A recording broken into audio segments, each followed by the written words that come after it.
മാംഗ്ലൂർ വന്നപ്പോൾ തൊട്ട് കേൾക്കുന്നൊരു ഫുഡിൻ്റെ പേരാണ് കോരി റൊട്ടി.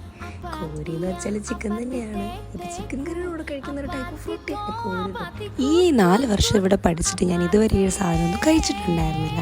ഈ ഇടയ്ക്കാണ് ആദ്യമായിട്ട് ഇങ്ങനെ ഒരാളെ തന്നിട്ട് ഞങ്ങൾ ഹോസ്റ്റലിലെ ഫ്രണ്ട്സ് എല്ലാം കൊണ്ടിരുന്ന് ഈ കോരി റൊട്ടിയും ചിക്കൻ കറിയും കഴിക്കുന്നത്.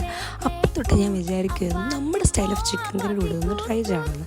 നമ്മുടെ സ്റ്റൈലിനെ ഉദ്ദേശിച്ചത് കർണാടകയിലെ ചിക്കൻ കറിയിൽ കൂടുതൽ അവർ തേങ്ങ ചേർക്കാറുണ്ട്. അപ്പോൾ അതല്ലാത്തൊരു ചിക്കൻ കറിയുടെ കൂടെ ഇത് കഴിച്ച് നോക്കാമെന്ന് ഓർത്തിട്ട് ഞാൻ തന്നെ ചിക്കൻ കറിയൊക്കെ ഉണ്ടാക്കി കോരി റൊട്ടിയുടെ കൂടെ കഴിക്കാൻ ഓർത്തു. അങ്ങനെ ഈ കോരി റൊട്ടി കഴിക്കണമെങ്കിൽ ഒരുപാട് ഗ്രേവി വേണം. അങ്ങനെ ഒത്തിരി ഗ്രേവിയൊക്കെ ഉള്ളൊരു ചിക്കൻ കറി ഉണ്ടാക്കിയിട്ട് ഈ കോരി റൊട്ടിയുടെ മേളിൽ ഗ്രേവി നന്നായിട്ട് ഒഴിക്കണം. ആക്ച്വലി ഇതിങ്ങനെ ഗ്രേവിയിൽ കുതിർത്തിട്ട് കഴിക്കാനാണ് ടേസ്റ്റ്. ഉള്ളത് പറയാലോ, നമ്മുടെ മലയാളികളുടെ വൈബൊന്നും അല്ല ഈ ഫുഡ്.